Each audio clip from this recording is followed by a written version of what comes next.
Hi friends, Shauna Klingerman here, and I just wanted to share a little tutorial slash idea with you because today I created this rainbow texture page in my journal, and it is just textured stripes of rainbow color, and I got so many questions about it that I thought, why not just create a quick little tutorial for you so that if you want to try it out yourself, you can do it easy peasy.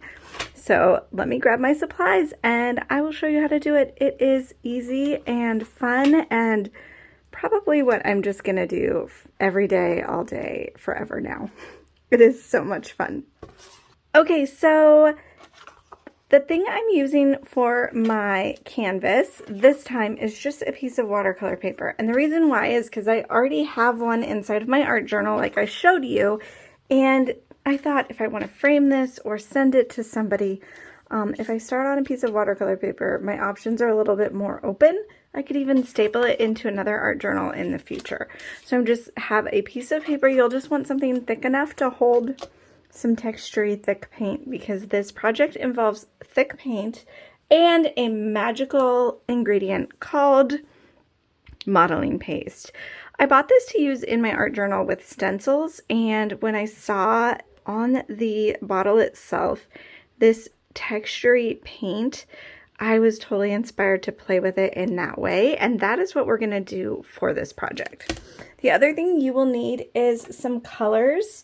I am using Dina Wakley Media Paint. I will link all of these things below in the comments, probably at scrapbook.com, because I bet they have all of this. So I've just picked some paints. I happen to have somewhat of a rainbow going on here in my Dina Wakley collection. So I just grabbed kind of what I had and worked from there. Honestly, we'll use what fits. I don't think I'm going to use all of these. There's a lot. The final thing that you will need is a card. So for this, you could probably use like a palette knife, anything that's hard, but this is just a blank card that is designed to be like an ID badge. They're printable, and I bought them because I lettered on them for a project for something to send to people. And now I'm using my extras, but you can use a gift card, a hotel card, anything that's hard and plastic and non-porous because you want it to have a thick edge. I found a business card is not quite strong enough unless it's made out of like plastic. So you'll need that, your color, your acrylic. The other thing I have here is a plastic paint palette. This is rainbow shaped, which is fitting because we are making a rainbow in this project. And it is from Vanessa Walker. We can link her shop below. She kind of stalks every once in a while, but this looks like a rainbow and it stands in a little stand.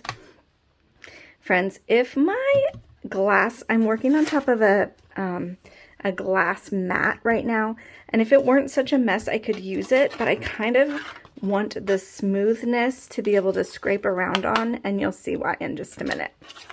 So I'm going to do this one color at a time, and we will just start with pink at the top, and all I'm going to do is kind of at the bottom of my little palette here so that I have room for other colors. I'm just putting some color down, just dotting that out, and then I'm grabbing my modeling paste.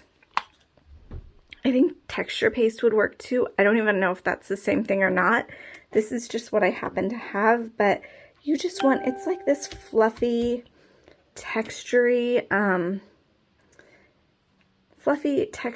totally white paste that you can color and use to add volume to your paint. So I put both of them here and then I just have to mix them. So to mix them, I'm using my card. I really used no other tools for this project. I think it's easiest that way. And I'm just gonna bring it up close to the camera so you can see, because I find paint mixing to be a really soothing thing to watch. But I'm just kind of flipping it up and down and kind of chopping into it to make sure that it's nice and thick. As I'm going, I'm realizing that my texture to paint ratio, I feel like I need a little bit more texture. that's an easy thing to solve. You can see one of the cool things about this texture is it didn't really dull the color of my paint, which I was wondering if that would happen, but I think this is designed not to do that, so it's kind of magic.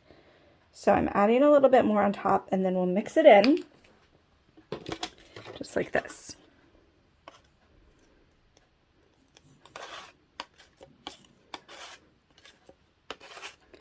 So now that this one is done, all I'm gonna do is I'll put it down. Oh, a little got on my paper. That's not a problem.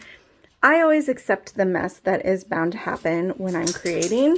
So I'm just gonna put it down and then I'm gonna scrape it up like this, and then we'll do our next step. So I moved you closer to my page so you can kind of see my paint at work on the page. But all I'm gonna do, let's try to get this angle just so you can kind of see what I'm doing. I'm just gonna take my card, and I'm just going to scrape it down on my page, and I'm going to create a line of this textury paint. Now, because we're doing a textured rainbow, I don't want to thin it all the way out. If I wanted these to be nice thin lines, I could push really hard and they wouldn't leave textury bumps behind. But the magic of this project kind of happens in the ridges, I find. So I'm just going to add a little bit like that, and then I'm going to come back over. I'm just kind of layering it on top because I want it to feel really thick and textury, just like that. When I did this in my journal, it naturally did some more bumps because my surface wasn't quite so flat. There was texture underneath and texture on the page, like bubbles on the page itself, because I glued some pages together. But regardless, all we're doing is adding some textured layers. Now, that step is done, and I'm going to go ahead and take the rest of my texture paste. I'm probably going to put it on my palette and come back and use it later because I have extra, because I'm just doing one row, so it's not very much paint I used. But I'm going to say that I think I'll use that on another project, and then we're just going to continue this process. There's two things to consider. One, if I want my rows to totally stay unblended with the next row, we can dry them. And I think I'm going to do that so we can get a really solid rainbow effect. However, just know that you could come in with your next color and start blending it in, and that they will combine. Maybe what we'll do is on this one I'll dry, and then the next one I will not dry, and we can see the difference.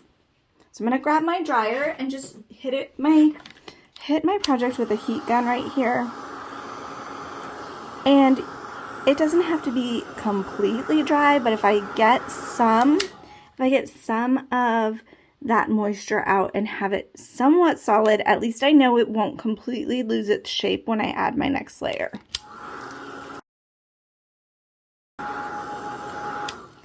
One thing I find I have to resist the urge to do is to touch it. Because if it's not dry, right, it's just going to flatten when I touch it. And so I'll probably go down here where I know I'm going to cover it and give it a little touch. The ridges are still just a little bit wet, so we're going to dry it some more. Okay, since I am only layering paint and I'm not too terribly worried about it, I think I'm going to let that be enough.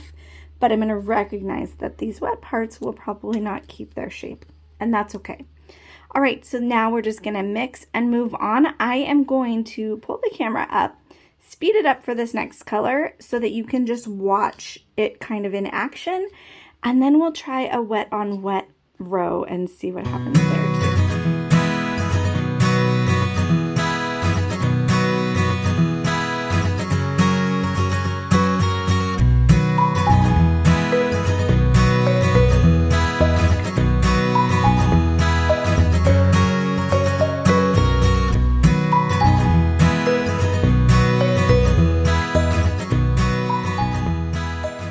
For this portion, I overlap slightly so that it has that layered effect. And so I'm just going to come on top and do exactly what I did before, but I'm going to layer it slightly.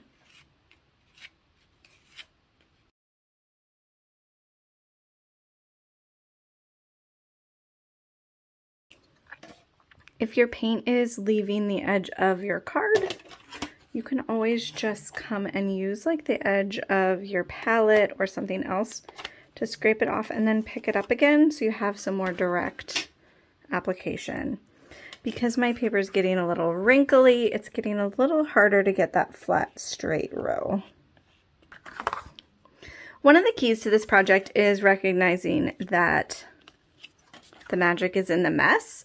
And so although it's like kind of a messy row, I want to leave it that way because that's okay. This is a messy project, and I'm going to move this time straight onto my next color and let it stay wet so we can let them blend a little bit and see what happens there. If I was not doing a tutorial, I don't think I would mix and match, but in this situation, I want to be able to show both ways, and so let's see what happens here. Adding some yellow, some modeling paste. I'm going to mix it up, and then we'll add our next row and see how it goes.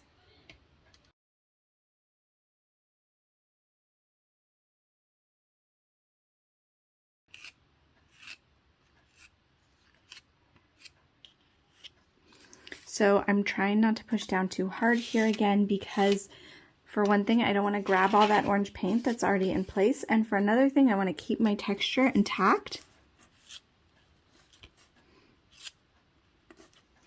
This part where my bubble is definitely my rough spot, but that's okay. Look at that.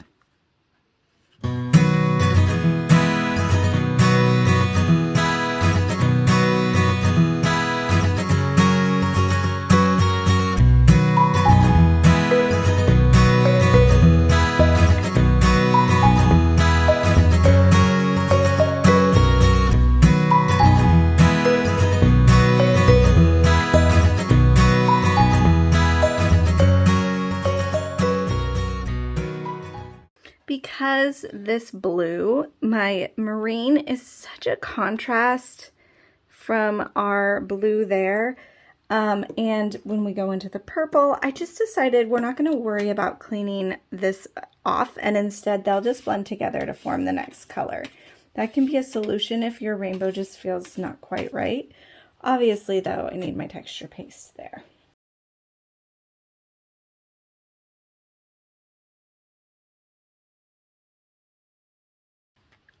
Once again, I'm going to kind of do the same thing with the purple, not worrying so much about the color that's already there, because this purple is really warm and that blue is really cold, and it feels like this will help. When you're mixing colors like this, you'll just want to keep mixing until you don't see streakiness. So see how you can kind of see the streaks of the different colors? I want what my card is holding to be mostly solid, unless I'm looking for that streaky feel, but in Rainbow Land I think I want it to be mainly mostly solid. And finally we're just going to finish off with our purple layer here.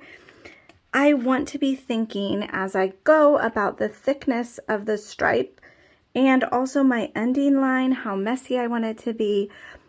Depending on your project, you can be as particular or not particular, but I think the goal of this particular project is for it to feel pretty playful and organic.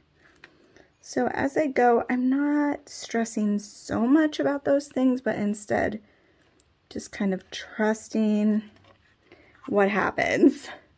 There we go. So as you can see here, we now have a full rainbow. And if I wanted to do this like for a canvas, for a room, or something that I had a specific size in mind, you might want to pencil out how much space you want to take for each color. And then also you might want to look at your contrast between your colors. But when it's done, you get these thick, look how thick this paint is. It's so chunky and yummy. It has this really, it's like, it almost feels like you just melted this color on the page. Like if the color was made out of chocolate or wax or something and you just melted it out, that's kind of how it feels. Of course, you can hit this with a heat gun to dry it off, or you can just let it air dry. But I have a feeling once you do it once, you're going to want to do it about 1,000,000 times. Look at that. Oh, I have no idea what I'm going to do with this. Probably I will cut it into a card for a journal, or I I will take it down to a square and hang it on my wall. But more than anything, I just want to keep going. So I'll probably get out some tags and use up the rest of my paint here. And you can just pick yourself up some modeling paste, some acrylic paint, and go to town, because it is so easy. And I am pretty certain that it doesn't matter what acrylic paint you have, as long as you have something to thicken it, you can totally make this happen for you too. Just like always, I believe so heavily that when we are creating, we don't need to overthink it. We don't need to stress. Instead, like, how can we let this just be fun and easy? How can we let the art kind of do its thing and just go from there? And so use this practice to just remind yourself that everything doesn't have to be quite so stressful. Sometimes it can be fun and easy and playful, and sometimes that's actually where the magic is anyways. I hope you enjoyed this. I hope you go to town creating your own textury acrylic projects, and if you do, please let me know. Leave a comment, tag me on social media. My info is below, and I can't wait to see what you come up with when you get out some texture and just start to play. Bye, friends.